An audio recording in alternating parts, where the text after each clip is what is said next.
Bom, o assunto de hoje dessa live são os testes de Covid. Como saber quais são os mais adequados para cada situação. E a nossa convidada de hoje é a professora Cristiane Guzzo. Cristiane Rodrigues Guzzo Carvalho. Ela é professora do Instituto de Ciências Biomédicas da USP, no nosso ICB, e o seu grupo de pesquisa, entre outros estudos, atua no desenvolvimento de testes para a Covid e de possíveis candidatos vacinais para a Covid também. E, professora, bom, queria agradecer sua participação, seja muito bem-vinda. E você é uma das pessoas mais adequadas para falar disso, porque você entende muito, né? Uma especialista nesse assunto. Então, e para começar, antes de começar a fazer as perguntas, tirar as principais dúvidas das pessoas que ainda existem em relação ao tema, eu gostaria que você nos explicasse dois termos que são importantes, estão muito relacionados aos testes de Covid, que é sensibilidade e especificidade. Né? Você poderia dizer, afinal, o que significam esses termos, professora? Claro, então inicialmente eu gostaria de agradecer o convite, é um prazer poder estar aqui e falar um pouquinho sobre esse tema que é tão importante para a sociedade como um todo, que, né, infelizmente, ultimamente temos falado muito sobre testes do Covid, né, e até quando a gente vai ter que conviver com isso. Então eu agradeço muito o convite e falar um pouquinho do que eu sei, não sei tudo, mas sei um pouquinho. Então, falando um pouquinho sobre esses dois termos que é muito utilizado nos testes e varia muito de teste para teste por causa da tecnologia que ela está envolvida, que é sensibilidade e especificidade. Então, o próprio termo fala, sensibilidade é como o teste é sensível. Então, se eu tenho 10 pessoas com Covid e eu fizer o teste para essas 10 pessoas, quanto que o teste vai dar positivo? Se ela tem uma sensibilidade de 100%, significa que para aqueles 10 pessoas, o teste vai dar positivo para as 10 pessoas. Isso é o quão sensível é o teste. Agora, se eu tenho 90% de sensibilidade, significa que eu vou ter ali, num grupo de 10, uma pessoa que está com Covid e o teste deu negativo para ela. Então, isso pode ter uma repercussão grande, porque essa pessoa vai achar que ela não está com Covid.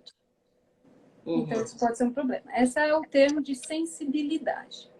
A especificidade é o quão o teste é específico para aquela doença.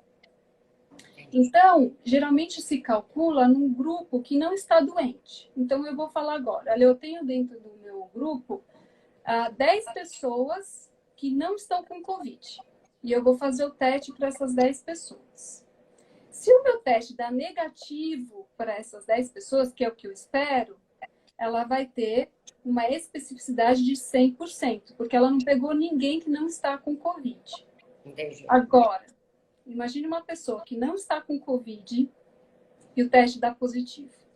Significa que a sua especificidade desse teste, ele é menor.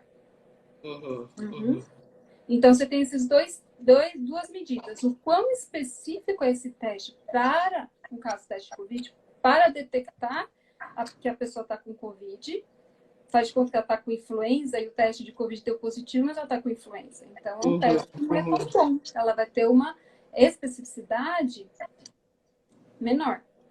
Entendi. E a sensibilidade é o quão ela consegue pegar que a pessoa está doente. O quão sensível é esse teste. Ficou claro, Ângela? Totalmente. Professora, nós temos basicamente três tipos de testes disponíveis hoje. O RT-PCS, os testes rápidos e o autoteste. Né? Em termos de especificidade, como é que é cada um? Olha, em relação à especificidade, a maioria deles são bem específicos, né? O que varia muito entre eles é a sensibilidade. A maioria deles, então, quando geralmente um teste, por exemplo, hoje, já se sabe, se você faz um teste rápido de antígeno, que eu vou explicar um pouquinho mais o que é cada um deles, ele dá positivo, geralmente você nem precisa fazer o teste ouro, que é o RT-PCR. porque eles, em geral, esses testes são bastante específicos. O que varia muito entre eles é a sua sensibilidade, o quão sensível ele é para detectar. Isso varia bastante entre eles. Então, vamos começar falando do RT-PCR, professora. Você pode dizer qual é a principal característica dele, como ele é feito, qual é a sensibilidade dele, enfim, né? Quando deve ser feito, em que período? Então, vamos lá. Para eu começar a explicar sobre os testes, e como eu sou professora também, eu preciso explicar para vocês alguns componentes importantes do vírus. Então, para isso, eu trouxe um vírus de brinquedo. Ah, que legal. Eu peguei os brinquedos dos meus filhos e falei assim, eu vou explicar com essas bolinhas aqui. Então, imagina que você tem... Essa aqui é um vírus, é um SARS-CoV-2. Né? Ela tem, em toda a sua volta, na sua superfície, o que a gente chama de proteínas de superfície, que é spike, que a maioria das pessoas já ouviram falar. Então, a gente tem essas proteínas aqui na superfície do vírus, que são a spike, que são esses que eu estou representando dessa forma, né? E isso aqui vai estar populado por toda essa partícula viral, tá? Então, essa aqui é proteína, tá? Então, a gente tem alguns testes que detectam essa proteína aqui. O que acontece? O vírus, ele adere numa célula humana através dessa proteína spike, por isso que muitas vacinas utilizam anticorpos que vão bloquear a ação dessa proteína de superfície para que ela não consiga aderir na célula humana. Uma vez que ela aderiu, ela vai se abrir. E a informação genética vai para dentro da célula humana, que eu estou representando com isso aqui, tá? Então, essa aqui, esse fiozinho aqui, ó, esse fio, é a informação genética desse vírus. E ele é todo envolto por uma outra proteína, que são essas bolinhas, que é a nucleocapsídeo, tá? Cheio da nucleocapsídeo. Então, isso aqui, que é o complexo da informação genética com essa proteína, vai para dentro da célula humana e ela produz um monte dessas cópias dentro da célula, que depois vai se fechar de novo dentro da célula humana e formar milhares de novas partículas virais que vão sair, tá? Então, nós temos aqui 3 principais componentes. A proteína spike na superfície, a informação genética que está dentro do vírus vai para dentro da célula, que é essa fita, e essa proteína, que é a nucleocapsídeo, tá? Então, quando a gente fala de testes moleculares, a gente está falando sobre a detecção dessa informação genética viral. Então, eu quero ver se na célula humana, que geralmente a gente utiliza da nasofaringe, nessa região nasal, que é onde, quando você tem contato com o vírus, ela se prolifera nessa região, em grande quantidade. Então, geralmente a gente faz um raspado das células, porque ela vai estar dentro das células. E aí, a gente tenta detectar essa informação viral, que é onde funcionam os testes moleculares. O primeiro teste molecular que nós temos, e foi um dos pioneiros, é o RT-PCR, que ele é o teste ouro. Ele é o teste, digamos, mais sensível e específico, né? Todos os outros testes se referenciam a esse teste de detecção do RNA, da informação genética do vírus. E por que ele é tão sensível? Porque pequenas cópias dessa informação genética esse teste consegue detectar. Porque ele vai pegar, ela tem uma tecnologia que ela consegue, a partir de uma fita, em laboratório, produzir várias cópias. Ela amplifica o sinal dessa informação viral. Então, um pouquinho de vírus que você já tem no seu corpo, você consegue amplificar e detectar. Por isso que ele é muito sensível, esse teste de RT-PCR, tá? Então, ele é bastante sensível e ele é o mais indicado quando você quer ter certeza que você está com Covid. Então, quando você tem que fazer uma viagem, por exemplo, o RT-PCR, ele realmente é o exigido para garantir que você não está com Covid. Ele tem um porém, né? Qual que é o porém? Ele precisa de uma estrutura de laboratório para fazer. Então, não existe um teste de RT-PCR rápido em farmácia. Ele precisa de um equipamento que ele vai pegar o vírus, né? Ele vai pegar o vírus que tirou do seu nariz, ele vai abrir o vírus, vai pegar esse DNA do vírus, vai ter que extrair essa informação genética e fazer uma reação em cadeia para detectar o vírus. Então, ele exige de um laboratório. Por isso que ele demora mais. Então, você tem os testes feitos em laboratórios que levam em torno de um dia para ter o resultado, dependendo da demanda. No pico da Omicron, demorava 4, 5 dias para você ter o resultado. Era uma loucura, porque você tinha uma alta demanda.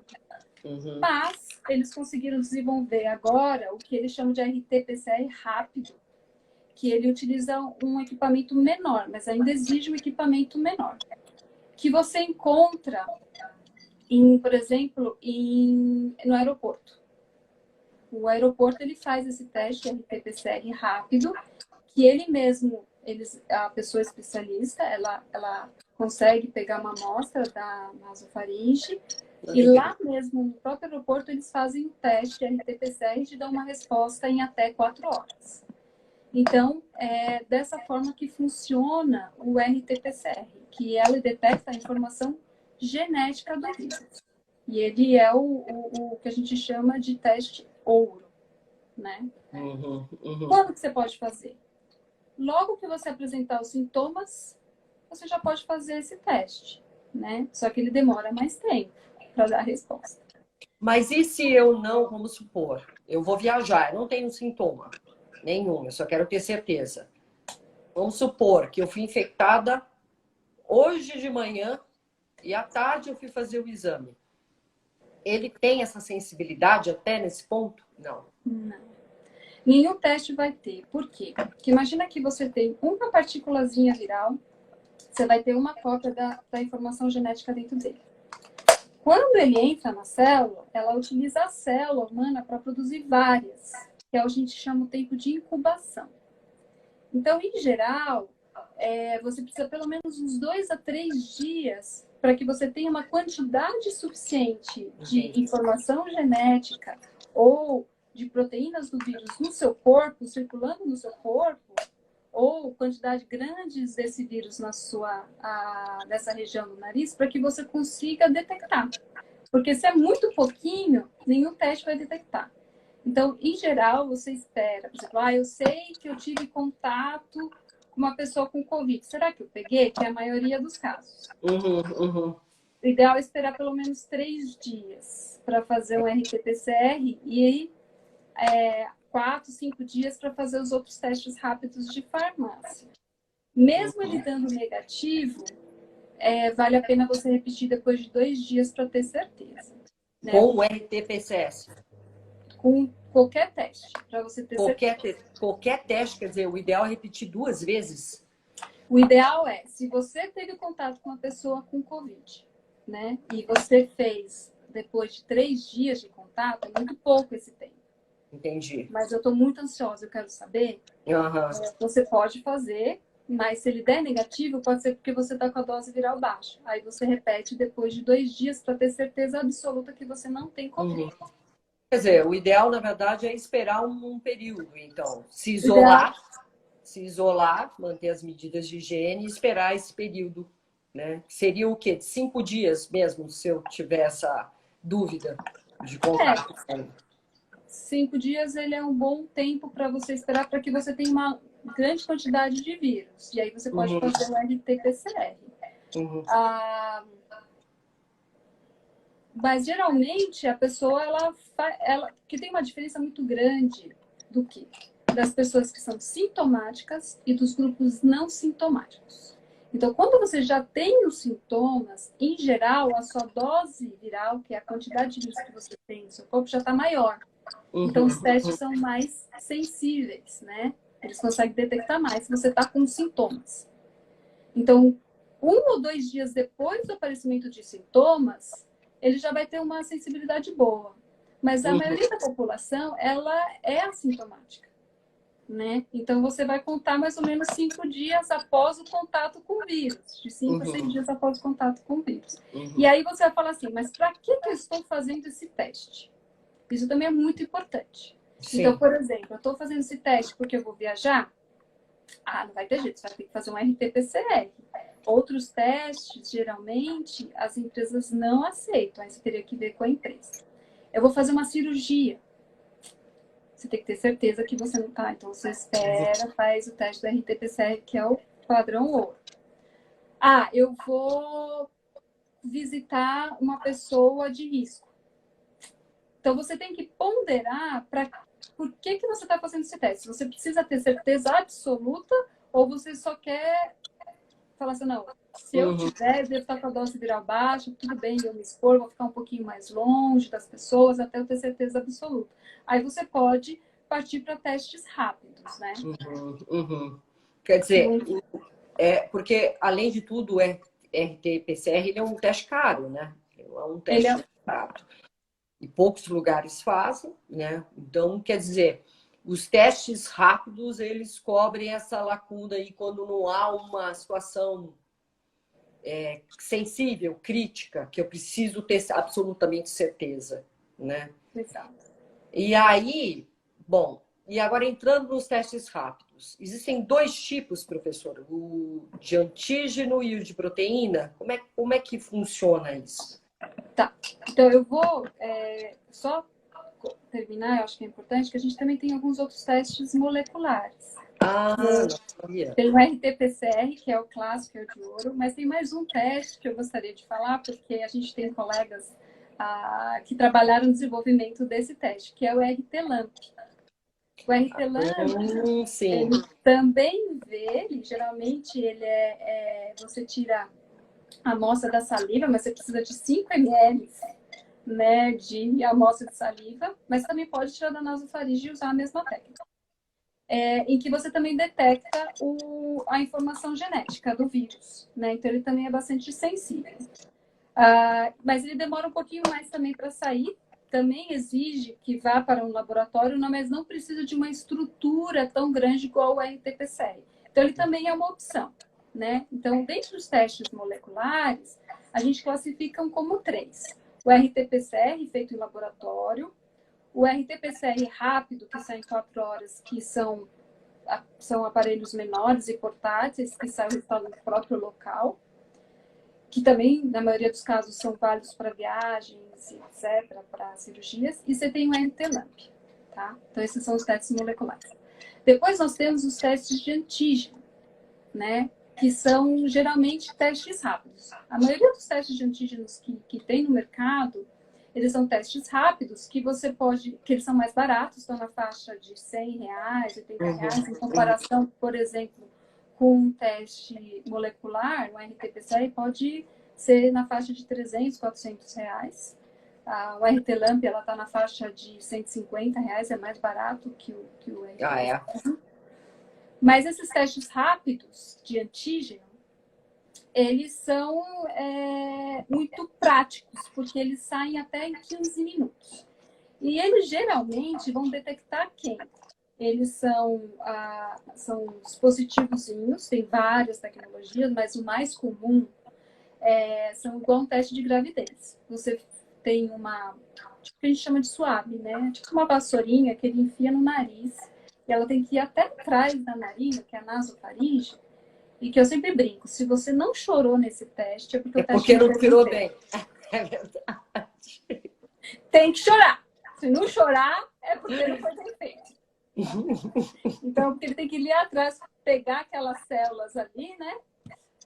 E muitas vezes ele é combinado até com a amostra da garganta, né? Então, ele junta na nasofaringe, a garganta. Mesmo o RT-PCR também pode fazer essa combinação de amostras, tanto na fase nasal, na nasofaringe, que é quando você tem que chorar, para o exame ser bem feito, e da garganta. Isso tudo aumenta a sensibilidade do teste. Mas os testes de antígeno, como o nome próprio fala, antígeno, ele detecta proteína. Então, ele não vai detectar a informação genética, não é um teste molecular.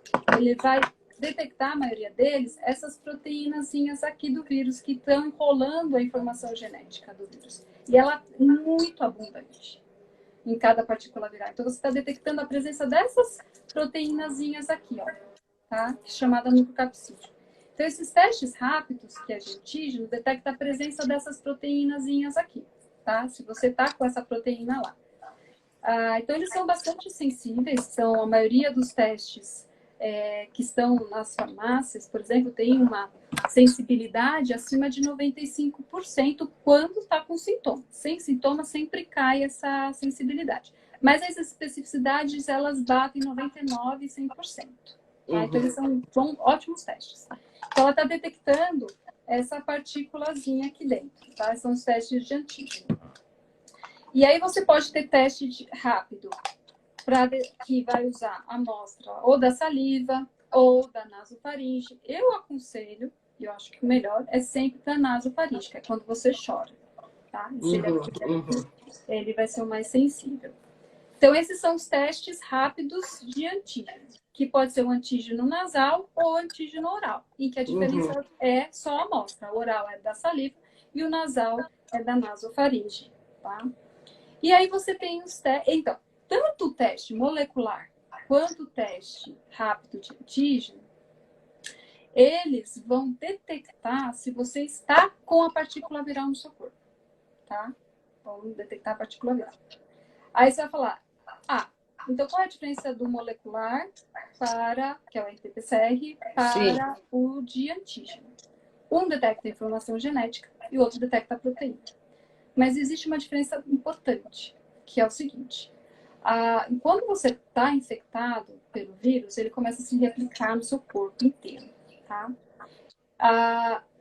E geralmente o quadro viral ele vai ficar no seu corpo mais ou menos 15 dias. Por 15 dias você está com o vírus ali ativo, que é o tempo que você tem que ficar de quarentena, que é quando você está transmitindo o vírus. Então você tem um período de incubação, que geralmente você não está transmitindo. É o período. Aí você sobe a dose viral, porque ele multiplicou muito, é quando você está na fase de transmissão do vírus, que e quando esses testes moleculares e de antígeno vão detectar.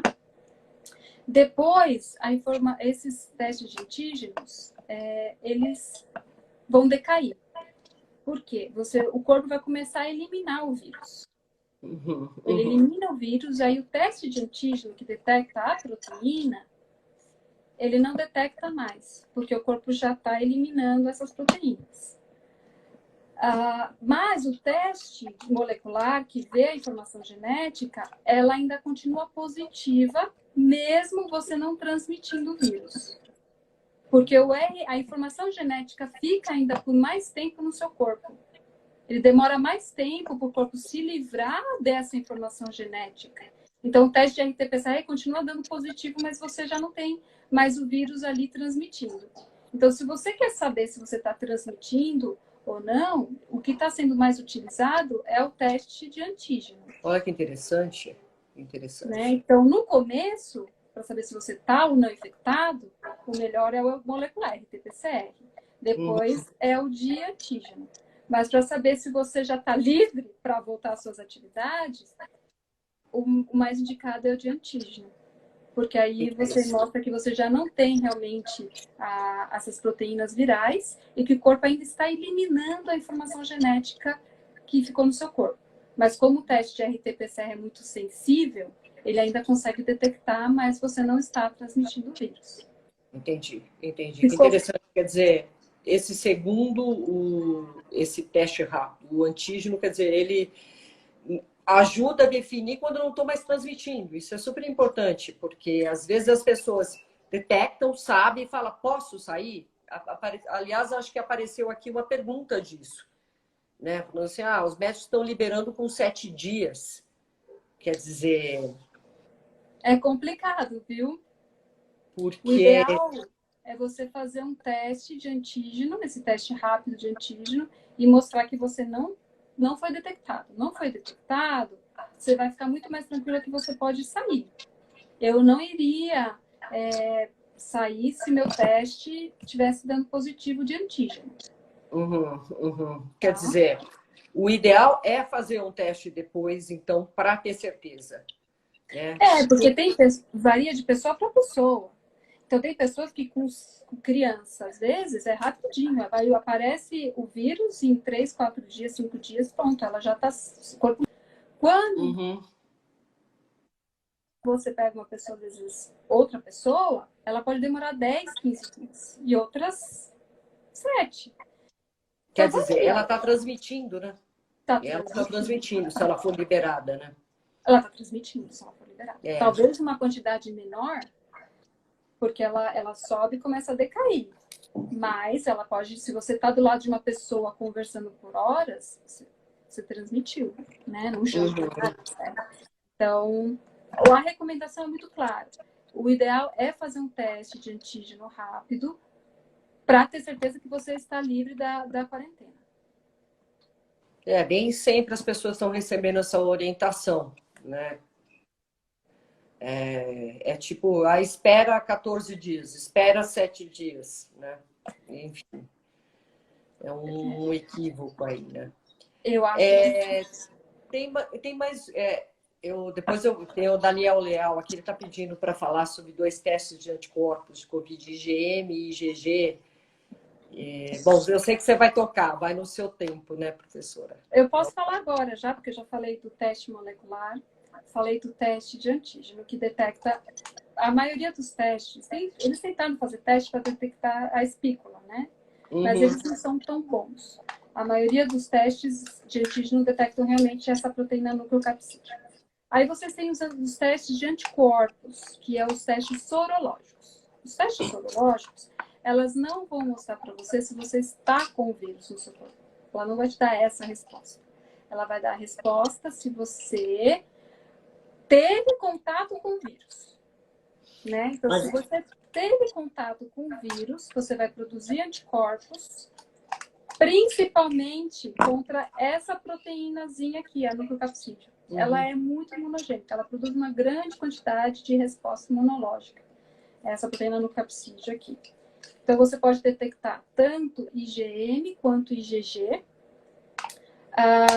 ou você pode detectar pela spike também, mas ela não é tão boa. Então, os testes de anticorpos, os de antígenos, os testes sorológicos, de antígenos não, desculpa, os testes sorológicos, ela vai detectar se você tem anticorpos contra uma proteína do vírus. Se você produziu esses anticorpos. Então, quando que você faz esses testes? Você faz esses testes depois, mais ou menos, de 15 dias após a infecção. Porque com 7 dias que você pós-sintoma, você começa a produzir, ou você vai ter uma resposta para IgM, que mostra que é uma infecção ativa. E depois de um mês, você some a resposta de IgM e você tem uma resposta de IgG, que é uma resposta permanente, né? E ela permanece por mais ou menos 4 a 6 meses, depois ela tende a decair. Então, o teste sorológico, ela só vai te responder uma pergunta sobre se você teve contato com o vírus. Só que agora, com as vacinas, vai criar uma confusão. Porque agora, como que eu sei que eu produzi anticorpos de uma infecção ou eu produzi anticorpos por conta da vacina? Então, está sendo desenvolvido agora alguns testes sorológicos para tentar distinguir que interessante. Se é uma resposta da vacina ou se é uma resposta de uma infecção prévia, né?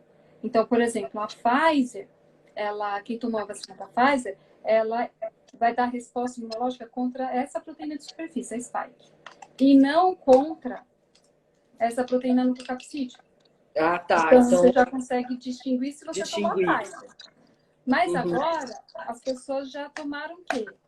Pfizer, Janssen, Coronavac, você já misturou tudo. Então, o pessoal já está pensando em desenvolver testes agora para tentar distinguir se a sua resposta imunológica, que é a produção de anticorpos contra proteínas ou antígenos do vírus, ela é vinda de uma infecção ou da vacina.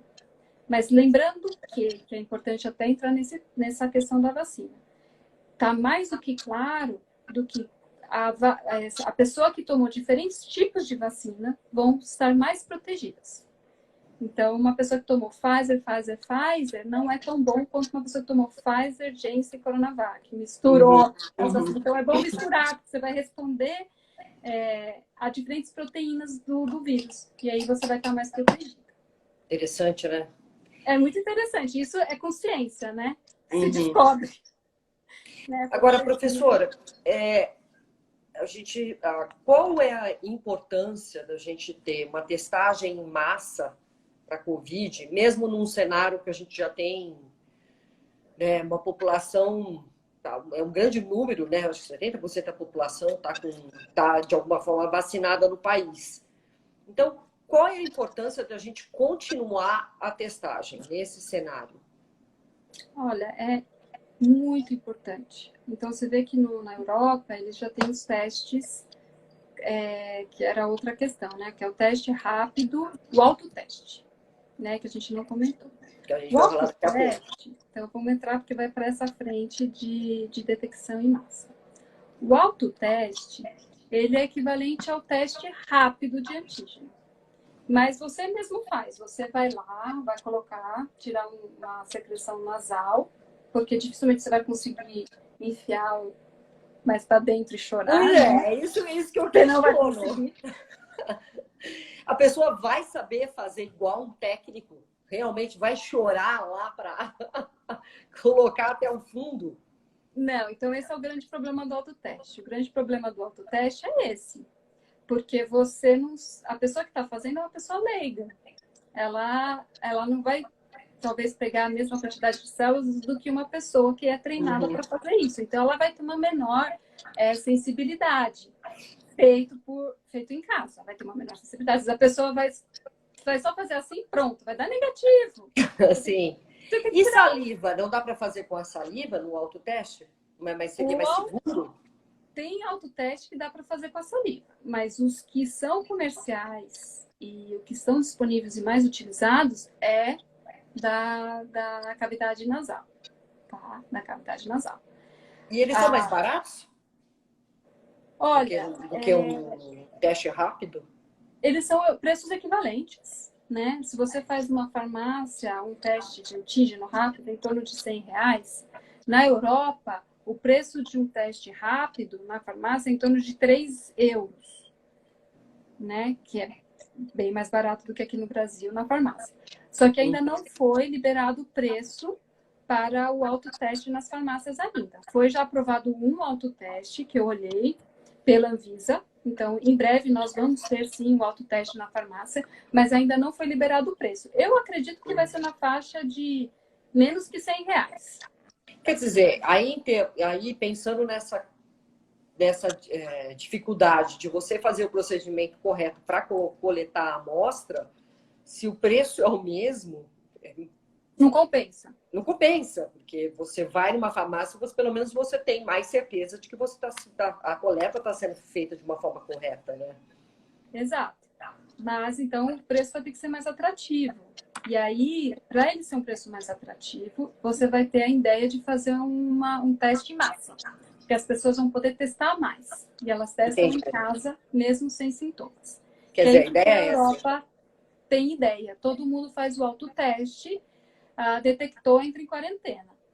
Mas o grande problema é que na Europa eles já não se usa máscara. Por exemplo, o Reino Unido já não está utilizando máscara. E aí vem uma grande preocupação, que é o seguinte: essa proteína spike que está na superfície, ela utiliza para aderir na célula humana e conseguir infectar a célula humana. Com a vacinação, a vacina tende a bloquear a ação dessa proteína spike, para que ela não consiga aderir. E a evolução do vírus e as novas variantes estão indo na direção do quê? De modificar a estrutura dessa spike para que os anticorpos não consigam ligar e o vírus consiga manter a ligação nas células e se replicar dentro. Então, ela está burlando a resposta imunológica que a gente está produzindo a partir das vacinas. Isso é é muito claro isso no trabalho que a gente desenvolveu no nosso grupo, por uma revisão que nós desenvolvimos, que tudo indica que o vírus SARS-CoV-2 está evoluindo para burlar o sistema imunológico, tanto das pessoas que foram previamente infectadas, quanto pela ação das vacinas. Então, você manter o vírus circulando é um passo para surgir uma nova variante que talvez vai comprometer a eficácia das vacinas. Aí teria um escape final, entendi. Quer dizer, Daí a importância de ter um autoteste com preço bem competitivo, bem acessível à população. Então, você tem que ter uma combinação de coisas. Primeiro, autoteste que seja bom e acessível para todos, para que as pessoas possam testar mais. É importante o autoteste. Que as pessoas continuem tendo a medida de bloqueio de transmissão, utilizando máscaras, ambientes ventilados, higienização das mãos. Por quê? Porque o teste só vai dizer se você está ou não com o vírus, certo? Se você está infectado ou não. Mas você está transmitindo. As vacinas que nós temos, elas não bloqueiam a transmissão, nem de você pegar. As nossas vacinas protegem da gente evoluir para casos graves da doença. Então, elas são um grande avanço. Mas ela não protege de você não ser infectado e nem de você não transmitir. Então, o vírus ainda continua circulando, talvez menos, mas circula. E ele vai circular e vai tentar o quê? Burlar o sistema imunológico. Então, você tem que ter uma combinação de vacinação em massa, autoteste, utilização de máscaras, higienizar mãos e ambientes ventilados para diminuir o máximo que der a circulação do vírus, para que não surja um novo vírus e a gente faça um retrocesso de tudo que a gente evoluiu. Isso é. E no seu cenário dessa situação de se a gente o Brasil está avançando bastante na vacinação, né? Você imagina que a gente vai conseguir estabilizar, professor, em breve, assim, poder voltar ao normal, sem usar uma máscara como no Reino Unido? Olha, essa é uma pergunta muito difícil, porque a gente vai ter que ver como a história vai seguir. A minha visão pessoal é que a gente vai ter que conviver com o Covid. A gente vai ter um novo normal, não vai ser um normal igual antigamente, de festas enormes, etc. A gente vai ter um novo normal em que eu acho que a máscara ainda é essencial no cenário atual, até que a gente tenha talvez novas tecnologias de vacina que consiga bloquear A transmissão. A transmissão e que você consiga ser infectado. Então, se você tiver uma vacina que bloqueia a capacidade de você se infectar e de transmitir, a gente vai voltar à nossa normalidade de 2019, começo de 2019. E tem iniciativas nesse sentido já, professora? De tentar achar uma vacina com essas características?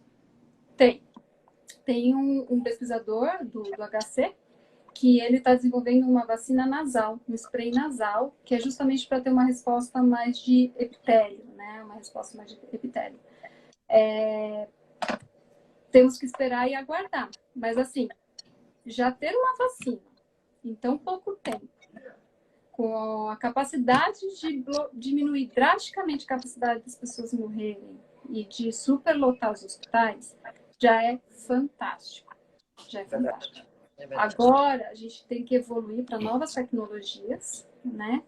Para que a gente possa, então, tentar bloquear a transmissão e que o vírus tende a sumir. Ou ele talvez vai se adaptar ao ser humano e vai virar uma gripe normal, uma gripe que vai dar só um resfriadozinho e não vai ser tão letal, né? Entendi. Então, a gente tem vários possíveis cenários. Eu acho que a pior fase já foi, pelo menos aqui no país, né? Ainda estamos convivendo com números altos, mas com pessoas não vacinadas, né? De número de mortes, de casos. Mas com o avanço da ciência, tende a melhorar cada vez mais, né? Se Deus quiser. Para isso, contamos com vocês. Obrigada, espero poder sempre contribuir, né? Cada cientista contribui com um pouquinho, né? Aí de pouquinho em pouquinho a gente consegue ajudar de alguma forma a sociedade, né? É verdade. Professora, quero te agradecer imensamente a sua participação. Você foi extremamente didática. Obrigada. Acho que cobriu todas as lacunas de dúvidas das pessoas e mais pessoas que vão ver esse vídeo, porque esse vídeo fica salvo no Instagram e depois ele vai para o YouTube do ICB também. Né? Então, é um serviço do ICB de difusão de conhecimento lastreado na ciência. Né? Então, muitíssimo obrigada e espero poder te entrevistar mais vezes pela frente. Bom, muito obrigada. Foi um quero grande agradecer prazer. a todos que acompanharam também a nossa live, lembrando que ela vai estar disponível no Instagram. Boa tarde e até a próxima. Até a próxima. Se cuidem. Ah, com certeza, todos. Tchau, tchau.